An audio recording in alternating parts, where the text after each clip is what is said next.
안녕하세요. 언어영재 폴리글라 셀레나입니다.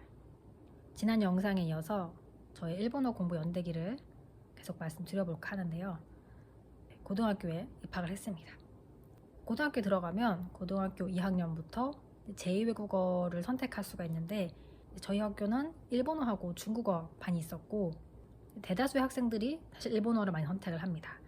그리고 저는 이제 물론 일본 선택했고, 제가 선택한 이유는 제가 기존에 공부를 했던 것이기 때문에 였죠. 사실 중학교 2학년 이후로 뭐 수업을 듣진 않았지만 그때 이제 워낙 잘 배웠던 것 같고, 그리고 제가 계속 반복적으로 혼자 집에서 읽어보고 하면서 그 배웠던 걸 놓치지 않으려고 하고 있었기 때문에 제2외국어 수업도 수월하게 들었고, 그리고 그 당시에도 제 기억에 방과후 학습 같은 게 있었나? 뭐가 있었던 것 같긴 해요. JLPT 시험 보는 반이 있었던 것 같아요. 그래서 저는 이제 당연히 관심이 있으니까 들어갔고, 이제 당시는 그 JLPT가 개정되기 전이라 4급까지 있었는데 이제 제 수준은 한 3급 정도는 됐던 것 같아요. 근데 이제 3급을 시험을 보려면 공부를 조금 더 해야 되고, 4급은 그냥 시험 안 보고 공부 안 하고도 좀 패스할 수 있는 정도 수준이라, 이제 아무래도 뭐 고2니까 제가 뭐 일본어로 대학교로 갈 것도 아니고 해서 이제 시간을 많이 쏟을 수는 없어가지고 저는 이제 그냥 좀 쉽게 보려고 4급을 봐서 합격을 했던 것 같아요. 그리고 또 그 당시 그 일본어 선생님이 나름 좀 야망이 있으셨는지 그냥 일반 공립 학교였는데 일본에 있는 다른 학교, 후쿠오카에 있는 어떤 중학교하고 이렇게 자매 결혼 같은 거를 하셔가지고 교류회라는 거를 또 진행하셨어요. 그래서 이제 저희 학생들이 몇 명이 일본에 또 가고, 또 일본 학생들이 또 한국에 놀러 오기도 하고, 그 많은 학생이 참여할 수는 없었고, 사실 일본어도 조금 해야 되고 돈을 또 내야 되는 구조다 보니까 저를 비롯해서 한 3명 정도 저희 학교에서 갔던 것 같고요. 그때 가서 진짜 물 달라는 말 겨우겨우 막 하고 했지만 되게 즐거웠던 이제 기억으로 남아있긴 하거든요. 제가 지금 사진을 찾아서 첨부할 수 있을지 모르겠는데, 혹시 사진을 찾게 된다면 한번 첨부를 해보겠습니다. 그래서 그때 처음으로 해외로 나가는 비행기도 타고 즐거웠던 기억이 있어요.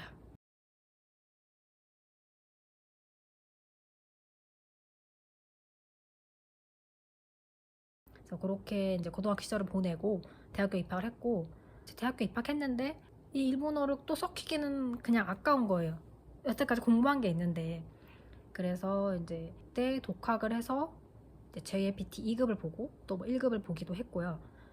이제 약간 일드 같은 게 조금 유행하기도 해서 일드라든가 이제 그 일본 영화도 그때 좀 많이 봤었고, 그리고 그때 이제 제가 우타다 히카루라는 가수의 노래를 듣게 됐는데, 한 곡을 들었는데 좋고 또 다른 곡을 들었는데도 좋고, 그 뭔가 일본의 특유의 막 비음이라던가 이제 그런 게 없고, 또 본인이 혼자 곡도 다 쓰고 편곡도 다 하고. 그 우타다 히카루는 조금 특이한 게 이제 부모님이 일본 사람이지만 그 일본하고 미국을 왔다 갔다 하면서 자란 사람이기 때문에 일본이나 정체성이 있지만 그래도 조금 열려있는 편이라 생각이 들어요. 그래서 이렇게 너무 외색이 짙은, 너무 뭔가 일본을 강조하는 그런 가수들은 또 약간 거부감이 드는데 그렇지 않아서 좋았던 것 같아요.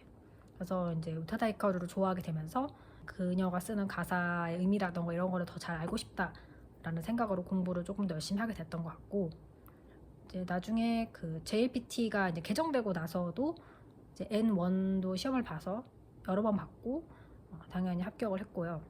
그리고 제가 영어 공부 그 연대기를 말씀드릴 때도 영어를 좀 써볼 수 있지 않을까 해서 외국계 기업에 들어간 것도 있는데, 일본어도 동일한 이유로 우리나라 일본계 기업들이 굉장히 많이 진출을 해 있잖아요. 뭐 대기업부터 중소기업까지 굉장히 많은데, 일본계 기업은 좀 특이한 게 그 영어 같은 경우는 영어를 모국어로 쓰는 뭐 꼭 영국이나 미국이 아니더라도, 예를 들어 유럽 소재의 회사라도 이제 영어가 됐든 공용어적인 지위를 쓰이니까 영어를 하는 사람을 구하는 경우가 많은데, 일본어는 일본계 기업에서만 일본어 사용자 요구를 하거든요. 심지어는 일본어만 해라, 다른 그런 업무 능력을 알려주겠다, 이런 경우도 사실 있어요. 그래서 일본어만 하는 경우는 이제 일본계 기업을 들어갈 수 있는 좀 가능성이 있기 때문에 저는 이제 영어도 일단 되고 일본어도 뭔가 일본계 기업에 들어간다면 써볼 수 있지 않을까라는 생각이 들어서 실제로 일본계 기업에 입사해서 일을 해본 경험도 있습니다. 그래서 이렇게 저희 이제 일본어 공부 연대기에 대해서 말씀드려봤고요. 영어 이제 공부 연대기에서도 얘기한 것처럼 제가 외국계 기업에 또 입사한 경험이 있기 때문에 이제 그런 관련된 얘기는 또 다른 영상에서 한번 풀어보도록 하겠습니다.